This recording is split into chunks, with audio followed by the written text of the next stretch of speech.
샬롬 2월 15일 화요일입니다. 하나님의 은혜와 평강이 여러분의 삶에 충만하시기를 소망합니다. 이 시간 시편 말씀을 읽고 묵상하며 하나님 앞에서 침묵으로 기도드리겠습니다. 시편 48편 1절에서 4절. 여호와는 위대하시니 우리 하나님의 성 거룩한 산에서 극진히 찬양 받으시리로다. 터가 높고 아름다워 온 세계가 즐거워하며 큰 왕의 성 곧 북방에 있는 시온산이 그러하도다. 하나님이 그 여러 궁중에서 자기를 요새로 알리셨도다.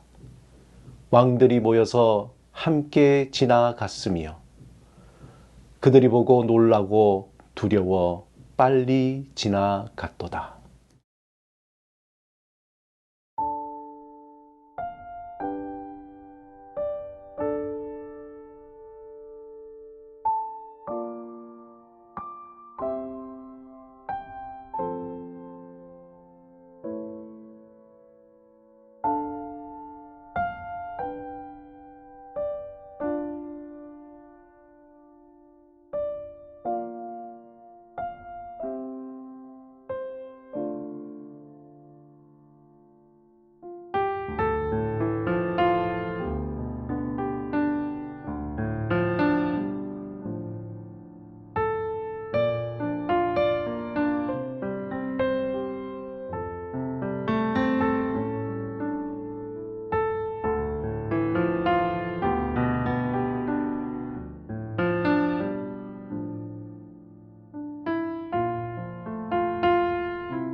오늘 하나님이 우리에게 주신 말씀은 사무엘 하 9장 6절에서 11절입니다.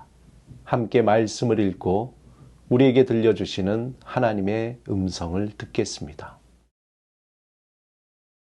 사울의 손자 요나단의 아들 무비보셋이 다윗에게 나와 그 앞에 엎드려 절하매 다윗이 이르되 무비보셋이여 하니 그가 이르기를 보소서 당신의 종이니이다.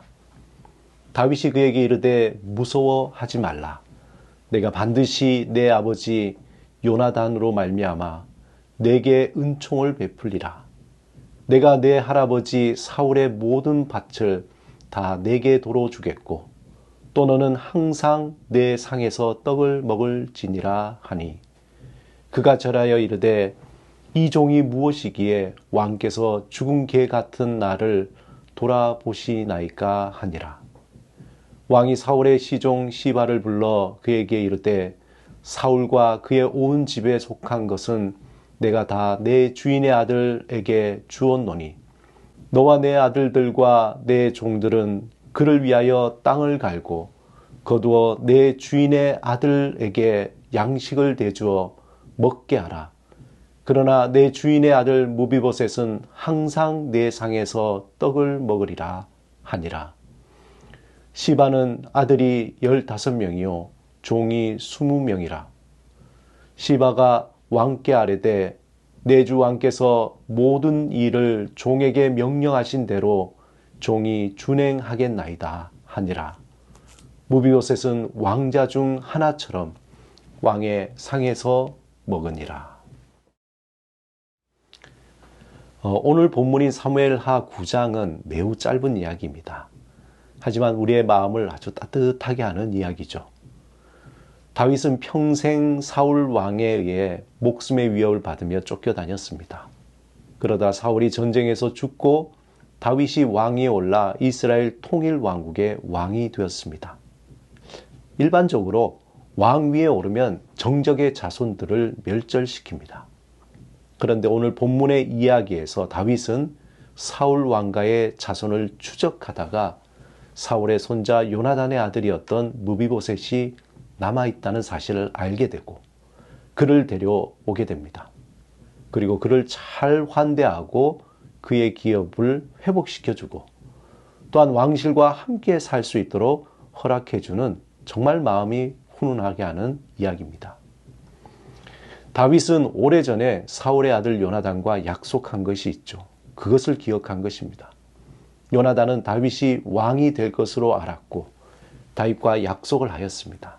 사무엘상 20장 14절 15절에 보면 너는 내가 사는 날 동안에 여호와의 인자하심을 내게 베풀어서 나를 죽지 않게 할 뿐 아니라 여호와께서 너 다윗의 대적들을 지면에서 다 끊어버리신 때에도 너는 내 인자함을 내 집에서 영원히 끊어버리지 말라 하고, 우리가 다 잘 알듯이 다윗과 요나단은 특별한 우정을 가지고 있었습니다.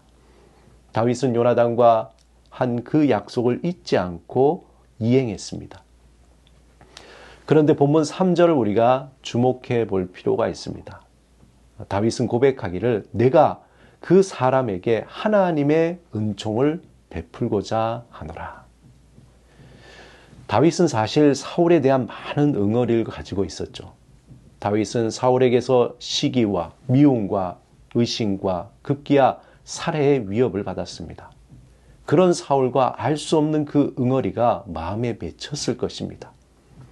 만약 다윗이 자신에게 맺혀진 그 응어리에 집착했다면 과연 요나단과의 약속임에도 불구하고 그 약속을 온전히 지킬 수 있었을까요?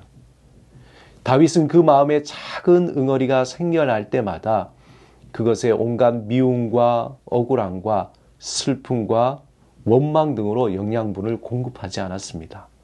오히려 그는 그 응어리를 하나님과의 그 관계 속에서 풀어냈던 것입니다.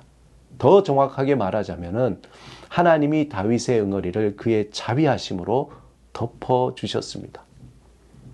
본문에 하나님의 은총이라는 표현의 그 히브리어 단어가 헤세드입니다. 이 헤세드는 저주받아 마땅한 사람이나 진노를 받아 마땅한 사람에게 저주나 진노 대신에 오히려 그를 불쌍히 여겨서 선대하고 베푸는 사랑을 의미합니다. 이것이 바로 헤세드의 의미입니다. 다윗은 그의 마음의 응어리를 하나님의 은혜 가운데 하나씩 지워갔습니다. 다윗은 더 나아가 하나님이 자신에게 베풀어 주신 자비하심을 기억하면서 그 자비를 실제로 베풀면서 자신 속에 맺혀진 응어리를 완전히 제거하였던 것입니다.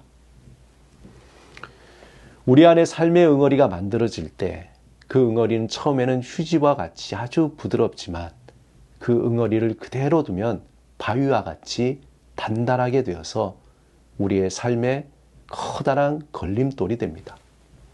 우리 안에 응어리가 만들어지지 않도록 하려면은 우리는 늘 하나님 앞에서 그의 자비하심을 구하는 삶의 태도를 배워야 합니다.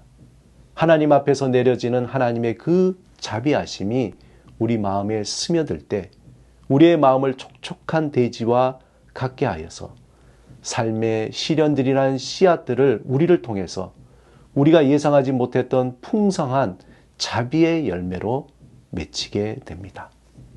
하나님의 자비하심의 그 극치가 무엇입니까? 그것이 십자가입니다. 하나님은 자신의 자비하심을 십자가에서 구체적으로 우리에게 보여주셨습니다. 우리는 하나님의 자비하심을 입은 하나님의 자녀가 되었습니다. 그 자비하심을 입은 자녀라면은 당연히 자비를 많은 사람들에게 베풀어 주어야 합니다. 하나님의 자비하심이 우리 안에 스며들고 그 자비를 베푸는 삶을 위해서 구체적인 영적 훈련이 있습니다. 그것은 예수의 기도입니다. 우리의 삶이 하나님 앞에서 하나님의 자비를 구하는 태도가 되기 위해서 예수의 기도를 실천하시기 바랍니다. 그 기도는 이렇습니다. 하나님의 아들 주 예수 그리스도시여 나를 불쌍히 여기소서. 이 시대는 하나님의 자비를 잃어가고 있습니다. 하나님의 자비에 관심도 없습니다. 어떻게 하든지 세상의 성공을 위해서 세상의 장깨와 자신의 유익을 얻기 위한 포장된 친절뿐입니다. 날마다 성령 안에서 우리에게 내려지시는 진실한 하나님의 자비를 경험하시기 바랍니다. 그 풍성한 자비가 나의 삶에 충만히 내려지기를 사모하시기 바랍니다. 또한 그 하나님의 자비를 아주 작은 실천으로 다른 사람에게 베풀면서 살아가시는 여러분의 삶이 되시기를, 오늘 하루가 되기를 주님의 이름으로 축원합니다. 이 시간 함께 기도드리겠습니다. 주님, 우리를 불쌍히 여기시고 우리를 용서하시며 우리에게 주의 자비를 베풀어 주소서. 주의 자비가 우리 안에 충만하게 하셔서 삶의 자리에서 다른 이에게 주의 자비를 베풀며 살게 하소서. 예수 그리스도 이름으로 기도드립니다. 아멘.